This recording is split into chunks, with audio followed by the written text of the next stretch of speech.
Hello students, आप लोगों को फिर से स्वागत है एलिमेंट्स एजुकेशन की एक न्यू से वीडियो में। तो जैसा कि आप लोग जानते हैं कि इसके पिछले वाले क्लास में हम लोगों ने क्लास 10 के ट्रायंगल्स वाले चैप्टर के एक्सरसाइज 6.2 के नंबर 6 तक ऑलरेडी हम लोग कंप्लीट कर चुके हैं। तो आज हम क्या करेंगे, नंबर 7 वाले क्वेश्चन से फिर से आज के वाले क्लास को हम लोग स्टार्ट करेंगे। ओके, तो अगर आप लोगों ने इसके प्रीवियस क्लासेस को अटेंड नहीं किया है तो जल्द से जल्द उन सभी क्लासेस को अटेंड कर लीजिए, क्योंकि इन सारे क्वेश्चन में से बहुत सारी चीजें हैं जिनके बारे में मैं ऑलरेडी प्रीवियस क्लासेस में समझा चुका हूं।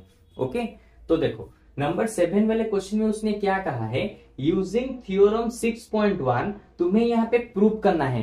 क्या प्रूव करना है? A line drawn through the mid point of one side of a triangle parallel to another side bisects the third side. Simple सी भाषा में मैं तुम्हें समझाता हूं। देखो, उसने कहा है तुम्हें यहाँ पे क्या प्रूव करना है। मान लो तुम्हारे पास ये एक ट्राइंगल दिया है, जो कि ये नहीं दिया, तुम्हारे बुक में ड्रॉ नहीं है, तुम्हें इसे खुद से बनाना पड़ेगा। ओके, मान लो यहाँ पे एक ट्राइंगल दिया है, उस ट्राइंगल के एक साइड के मिड पॉइंट से, मान लो ये मिड पॉइंट है क्यू, सॉरी पी, इस मिड पॉइंट से एक लाइन को तुम ड्रॉ करते हो, जो वाला लाइन उसके एक थर्ड साइड के साथ पैरेलल होगा। ओके, तो इसने कहा है इस साइड के मिड पॉइंट से एक लाइन को ड्रॉ करो और वो वाला लाइन बीसी के साथ पैरेलल होना चाहिए। ठीक है, तो ये चीज उसने गिवन दिया है। तो उसने कहा है कि प्रूव करो कि ये जो लाइन इस वाले साइड को टच करता है, तो ये यहां पे क्या हो जाएगा, ये वाला जो पॉइंट होगा ये एसी का मिड पॉइंट होगा। अच्छे से समझो कि अगर इस साइड से मिड पॉइंट से एक लाइन को ड्रॉ करते हो जो कि नीचे वाले साइड के साथ पैरेलल होगा, तो ये वाला लाइन इस साइड को बिल्कुल ही मिड पॉइंट के ऊपर टच करेगा। ठीक है, तो इसका मतलब सबसे पहले मैं लिख देता हूं गिवन उसने क्या दिया है। देखो, गिवन उसने दिया है P होगा इसका मिड पॉइंट। अगर P मिड पॉइंट है तो इसका मतलब AP इक्वल होगा PB के साथ। AP इक्वल हो गया PB के साथ, ये उसने गिवन दिया है। और क्या गिवन दिया है देखो, और उसने कहा है ये वाला लाइन BC के साथ पैरेलल होगा। PQ पैरेलल होगा BC के साथ, PQ पैरेलल होगा BC के साथ। तो हमें यहाँ पे प्रूफ क्या करना है, हमें यहाँ पे प्रूफ करना है ये जो लाइन यहाँ पे गया है, ये लाइन इस वाले साइड को मिड पॉइंट पे इंटरसेक्ट करता है। मिड पॉइंट पे इंटरसेक्ट करता है यानी कि Q is the mid point of AC, ये हमें प्रूव करना है। Q is mid point of AC, ये चीज हमें यहाँ पे प्रूव करनी है। ओके, तो देखो कैसे प्रूव करेंगे, बहुत ही ज्यादा सिंपल सा क्वेश्चन है। कैसे यहाँ पे सॉल्व करना है, देखो सबसे पहले मैं यहाँ पे क्या लेता हूं, देखो इस वाले ट्राइंगल में AP बाय नहीं, एक काम करते हैं, मैं सबसे पहले इस तरह से लिख देता हूं, in triangle ABC, in triangle ABC। पूरा सिस्टमेटिक से करेंगे, तुम इसको पूरा कॉपी पेस्ट भी कर लो तो तुम्हारे मार्क्स नहीं कटेंगे। ठीक है, ये मेरी गारंटी है।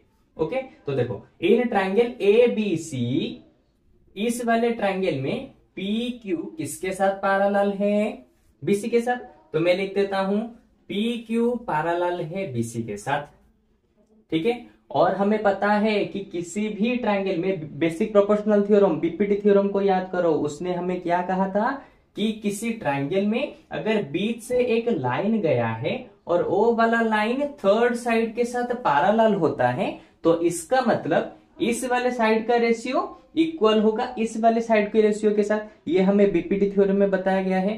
तो मैं उसी चीज को यहां पे लिखूंगा कि अगर PQ पैरेलल है BC के साथ, तो इसका रेशियो यानी कि AP बाय PB किसके साथ इक्वल होगा, इस वाले साइड के रेशियो के साथ इक्वल होगा, यानी कि AQ by QC, AQ by QC। ठीक है, ये हमें कैसे पता चला, by the BPT theorem, basic proportional theorem से हमें ये पता चला है। तो मैंने यहाँ पे रीजन भी लिख दिया। अच्छा, अब देखो मैंने ऑलरेडी गिवन में उसने लिखा हुआ, यानी कि उसने दिया हुआ है क्या, AP इक्वल होगा PB के साथ। देखो AP इक्वल होगा PB के साथ, तो मैं AP की जगह क्या लिख सकता हूं, PB, नीचे भी PB equal to AQ by QC। अच्छा, PB से PB कैंसिल, बचा 1, AQ बाय QC। अब ये क्यूसी डिनोमिनेटर में है यानी कि डिवाइड में है, इस तरफ आके मल्टीप्लाई हो जाएगा, तो क्यूसी इंटू 1 हो गया QC equal to A Q, जैसा था वैसा रह गया। अच्छा तो अब मुझे बताओ QC equal to A Q, QC equal to A Q कब होगा? जब क्यू एसी का मिड पॉइंट होगा, सिंपल सी चीज। तो मैं यहाँ पे देयरफॉर में लिख सकता हूं क्या? अरे ये दोनों एक दूसरे के साथ इक्वल कब होते हैं? सिंपल, जब Q इन दोनों के AC का मिड पॉइंट होगा तभी जाके हम कह सकते हैं ना ये वाला इसके साथ इक्वल होगा। तो अब मैं डायरेक्ट यहां पे लिख सकता हूं therefore Q is mid point of AC। हो गया प्रूफ, जो उसने दिया था हमने यहां पे उसे प्रूव करके दिखा दिया। देखा कितना सिंपल सा क्वेश्चन है। तो इस तरह से नंबर 7 वाला क्वेश्चन यहां पे खत्म हो गया। अब चलते हैं नंबर 8 वाले क्वेश्चन की तरफ, ठीक है? तो चलो, तो देखो नंबर 8 वाले क्वेश्चन में उसने क्या दिया है, using theorem 6.2 prove that the line joining the mid points of any two sides of a triangle is parallel to the third side. यहां पे मैं तुम्हें सिंपल से लैंग्वेज में समझाता हूं। उसने यहां पे कहा है, मान लो ये तुम्हारे पास ट्रायंगल है, ठीक है? ये वाला क्वेश्चन लगभग नंबर 7 जैसा क्वेश्चन ही है और बहुत ज्यादा सिंपल भी है। उसने कहा है मान लो तुम्हारे पास एक ट्रायंगल है और इस ट्रायंगल के जो ये दोनों साइड हैं, इन दोनों साइड के यहाँ पे मिड पॉइंट और यहाँ पे मिड पॉइंट है और इन दोनों मिड पॉइंट को हम ज्वाइन करते हैं, ठीक है? तो ये लाइन बन गया, ठीक है? और मैं यहाँ पे नेमिंग कर देता हूं P और Q। तो इसने हमें कहा है कि अगर एक ट्रायंगल के दोनों साइड के हम मिड पॉइंट को ज्वाइन करेंगे तो ये प्रूव करो कि ओ वाला लाइन उस थर्ड साइड के साथ पैरेलल होगा। ओके, तो हमें यहां पे प्रूव करना है पी क्यू पैरेलल होगा बीसी के साथ। और उसने गिवन में क्या दिया है? गिवन में दिया है पी होगा एबी का मिड पॉइंट, ठीक है? तो इसका मतलब एपी इक्वल होगा पीबी के साथ। लिख देता हूं एपी इक्वल होगा पीबी के साथ। फिर उसने कहा है क्यू मिड पॉइंट होगा एसी का, तो इसका मतलब ए क्यू इक्वल होगा क्यूसी के साथ। ओके, तो चलो अब क्या करते हैं, प्रूव करते हैं। कैसे प्रूव करेंगे? देखो सबसे पहले इस साइड का रेशियो निकालो, इस एबी साइड का रेशियो निकालो। कैसे रेशियो निकालेंगे? AP by PB. लिखो AP by PB equal to, हमें ऑलरेडी पता है एपी का वैल्यू जो होता है पीबी भी वही होता है। तो मैं एपी की जगह पीबी को लिख सकता हूं। तो लिखो यहाँ पे एपी की जगह लिख दो पीबी, नीचे पीबी पहले से है, तो पीबी से पीबी कैंसिल, यहां पे आ गया 1। इसको दे देता हूं इक्वेशन 1। फिर इस वाले साइड का रेशियो निकालो। कैसे निकलेगा? ए क्यू बाय क्यू सी। लिख दो ए क्यू बाय क्यू सी। और हमें पता है ए क्यू जो होता है क्यू सी भी वही होगा, तो मैं ए क्यू की जगह क्यू सी को लिख सकता हूं। यहां पे लिख दो Q C by Q C equal to, दोनों कैंसिल, बचा 1। ये है इक्वेशन 2। तो इक्वेशन 1 और इक्वेशन 2 से देखो हमें क्या पता चला।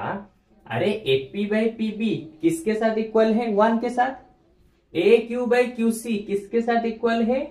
1 के साथ। अगर इन दोनों ही, ये दोनों 1 के साथ इक्वल हैं, तो मैं डायरेक्ट क्या लिख सकता हूं? फ्रॉम इक्वेशन 1 एंड इक्वेशन 2 ये दोनों भी एक दूसरे के साथ इक्वल होंगे ना।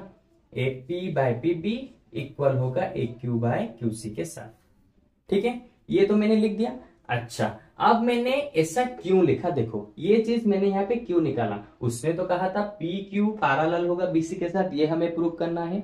अरे देखो बीपीटी थ्योरम हमें क्या कहती है कि अगर ये इसके साथ पैरेलल है तो इसका रेशियो इसके रेशियो के साथ इक्वल होगा। बीपीटी थ्योरम हमें ये कहती है, ठीक है? तो अगर मुझे प्रूव करना है पी क्यू पैरेलल होगा, पी क्यू पैरेलल होगा बीसी के साथ, तो सबसे पहले मुझे प्रूव करना पड़ेगा कि इसका रेशियो यानी कि एपी बाय पीबी इक्वल होगा इस साइड के रेशियो के साथ, ए क्यू बाय क्यू सी, जो कि मैंने यहां पे प्रूव करके दिखा दिया। ओके, तो देखो अगर ये दोनों, इनका रेशियो एक दूसरे के साथ इक्वल है तो मैं डायरेक्टली लिख सकता हूं P पी क्यू पैरेलल होगा बीसी के साथ, पी क्यू पैरेलल होगा बीसी के साथ। और साइड में क्या लिखूंगा, हमने यहाँ पे बीपीटी थ्योरम का उल्टा यूज किया। बीपीटी थ्योरम कहती है कि अगर पैरेलल है तो रेशियो सेम होगा, लेकिन हमने यहाँ पे उल्टा किया, यानी कि पहले रेशियो को सेम दिखाया, फिर जाके कहा कि नहीं ये दोनों पैरेलल होंगी। तो यहाँ पे हमने बीपीटी थ्योरम का कन्वर्स यानी कि उल्टा यूज किया। तो मैं यहाँ पे लिखूंगा by converse of BPT theorem. देखो इस तरह से हमने जो प्रूव करने के लिए उसने कहा था, हमने उसे प्रूव करके दिखा दिया। ओके, तो चलो आज की क्लास में नंबर 7 और 8 यहाँ पे खत्म हो चुके हैं एक्सरसाइज 6.2 के। और इसके नेक्स्ट वाले क्लास में जो बचे कुछ जो नंबर है, इसके लास्ट वाले आई थिंक नंबर 9 और 10, उसको हम नेक्स्ट वाले क्लास में खत्म करेंगे। और इसी के साथ हमारा पूरा का पूरा एक्सरसाइज 6.2 नेक्स्ट क्लास में ही खत्म हो जाएगा। ओके, तो चलो आज के क्लास में बस इतना ही। अब मुझे लगता है कि तुम बहुत ही अच्छे से इसको समझ चुके होगे। तो अब हम लोग मिलते हैं कल के वाले क्लास में, और इसी तरह से हम दोनों मिलके इस पूरे के पूरे चैप्टर को ही साफ कर देंगे। ओके, तो चलो बाय बाय।